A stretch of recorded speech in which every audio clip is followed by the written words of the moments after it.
৮ জনের মধ্যে ২ জনের মৃত্যুদণ্ড বহাল। ২০১২ সালের ৯ ডিসেম্বর সকালে বিশ্বজিৎ দাসকে বাহাদুর শাহ পার্কের কাছে নৃশংসভাবে কুপিয়ে ও পিটিয়ে হত্যা করা হয়। পুরান ঢাকায় দর্জি দোকানি বিশ্বজিৎ দাস হত্যা মামলায় মৃত্যুদণ্ড পাওয়া ৮ আসামির মধ্যে ২ জনের মৃত্যুদণ্ড বহাল।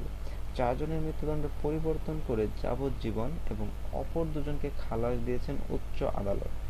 যাবজ্জীবন কারাদণ্ড পাওয়া ১৩ আসামির মধ্যে যে ২ জন আপিল করেছিলেন তারা খালাস পেয়েছেন।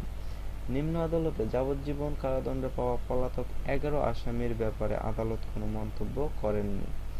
বিশ্বজিৎ হত্যা মামলার ডেথ রেফারেন্স ও আসামিদের আপিলের উপর আজ রোববার বিচারপতি মোহাম্মদ রুহুল কুদ্দুস ও বিচারপতি বিষ্ণুদেব চক্রবর্তীর সমন্বয়ে গঠিত হাইকোর্ট বেঞ্চে এ রায় ঘোষণা করা হয়। ২০১২ সালের ৯ ডিসেম্বর সকালে পথচারী বিশ্বজিৎ দাসকে বাহাদুর শাহ পার্কের কাছে নৃশংসভাবে হত্যা করা হয়।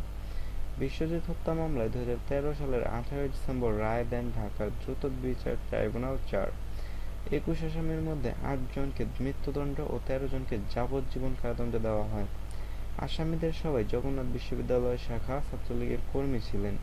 বিশ্বজিৎ হত্যা মামলার ডেথ রেফারেন্স ও আসামিদের আপিল অগ্রাধিকার ভিত্তিতে শুনানির জন্য বেঞ্চ নির্ধারণ করে দেন প্রধান বিচারপতি সুরেন্দ্র কুমার সিনহা।